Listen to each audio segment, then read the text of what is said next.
Next, we have the Dragons in the Details, where Constance and Uzma will be going over small details you may have missed in the episode, as well as the fantastic costumes, props, and sets used. After you, Constance and Uzma. Hello. Let's get started and go over some of the great details that we picked out of this episode. Okay, so the first picture I'm going to discuss is the scene where they've chosen the knights and they are trying to pick up a knight for the king's guard. We have discussed this picture in our trailer breakdown video, but we didn't know two houses. We weren't sure that who they belong to out of all of these.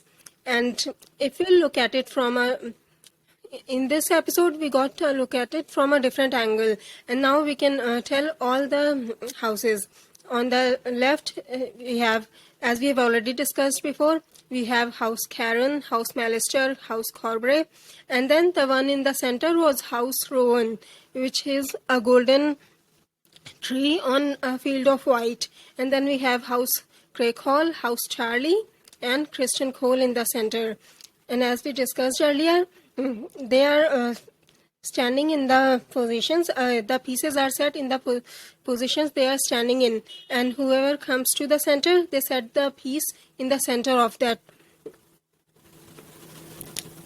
So, and then as we've all seen, Rhaenyra chose Sir Christian Cole because he has battle experience, right?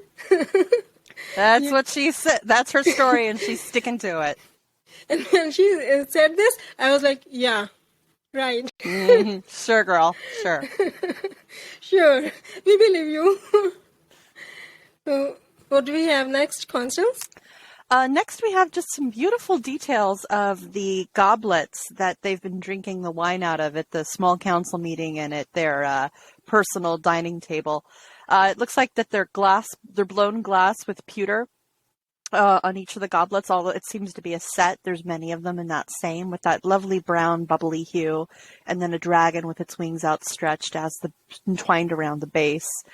And because this is, House Targaryen, there's many dragons in the background, like the braziers that they light up for the torches, all have dragons with their wings outspread in a very similar design. And even the wall sconces are there, so that's just a little something to look at. All the goblets, I want that set. Make it happen, HBO. Make the goblets a buyable thing, and those will sell like hotcakes. But let's take a look at some more. I'm right there with you. Yeah, aren't they gorgeous? I'm so right there with you. Those are some pretty shinies. Yeah. But yeah, so HBO marketing division, that's a freebie. Let's look at some more dragons, though. Let's look at actual dragons. Then we have one of the best scenes in this episode. We can see Caraxes, and then Rhaenyra arrives with Syrax.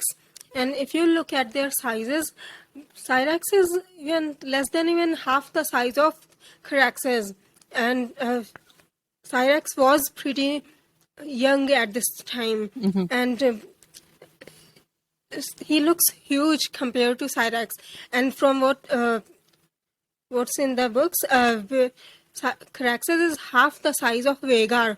So you can just imagine how huge Vhagar will be in this scene. What do you think, Constance? I think it's a great perspective shot. I mean, we know that Syrax is a young dragon in comparison to Caraxes, and Caraxes is supposed to be one of the larger sized dragons and the most formidable. So getting a size comparison shot is a really good way for them to kind of hint at what would happen if these two decided to go at each other. If things went horribly wrong, they're on Dragonstone. Who might win just based on size alone? And you could tell that Caraxes has an advantage. But I don't think they will, because when Syrax arrived, it looked like Caraxes was really happy. And it's probably because Daemon was happy that Rhaenyra has arrived, because dragons can pick their dragon riders' moods and they react according to it. But I haven't shared the screenshot here, but in another shot, it looked like Caraxes was smiling when Syrax was flying in front of him. A happy dragon, huh? Yeah. They'll get along very well. Yeah. Of course. Well, they've grown up together. They both were chained in the dragon pit, so it's not like it's an unfamiliar scent or an unfamiliar dragon sneaking up I on them. can't believe Cyrex looks so tiny in front of Caraxes. Yeah, it is a small dragon. But What do we have next, Constance? next we have our mysterious figure of Kagras Crab Feeder. The Crab Feeder is being set up as one of our villains in the show. He is Prince Admiral from Mir, who serves the Triarchy, and this again goes back to the first episode when Lord Corlys unfurled the map that we showed in our previous Dragons in the Details, and said that these are the pirates, these are the ones that you need to look out for, this is going to be a problem in the future.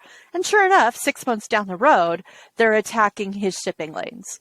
And this is the leader of that army, and if you look closely, he's got a half mask, he's got a mask on here to hide his face. And it kind of resembles, in my opinion, the masks worn by the Sons of the Harpy. Not in this shot, but in the other shots, you can see that it's got kind of a horn going up the side on the right. But what we wanted to point out to you is something kind of gross that may come into play. He has grayscale climbing up the left side of his shoulder.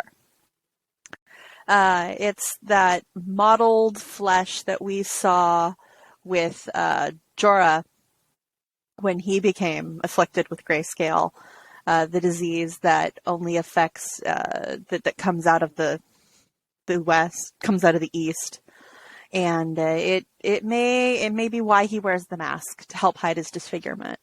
But we Do you won't know think for we'll get to watch it spread around in Westeros? I don't think so. I don't think that's going to be a plot point for the entire story, as the grayscale doesn't really affect anything in this point in time, as far as we know. But it's contagious, right? It is very contagious, yes. So that could be why he wears the mask, to help hide it or help cover it from other people. But we'll have to see if that's just a detail they threw in because it's cool and gross, or if it actually becomes a story point. But I think we're going back to King's Landing with our next one, right? Yeah. And then we see the scene where the Dragon Keeper gives the news that Daemon has stolen the egg, and everyone stands up.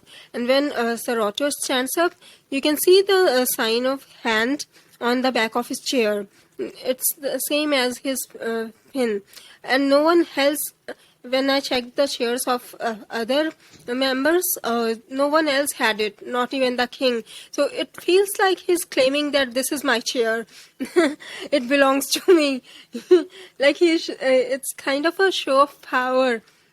He's the only one who has the hand sigil, like his sigil on it. It's like the director has the word director blared behind the back of his chair so that everybody knows how important he is and that this is my chair, do not touch.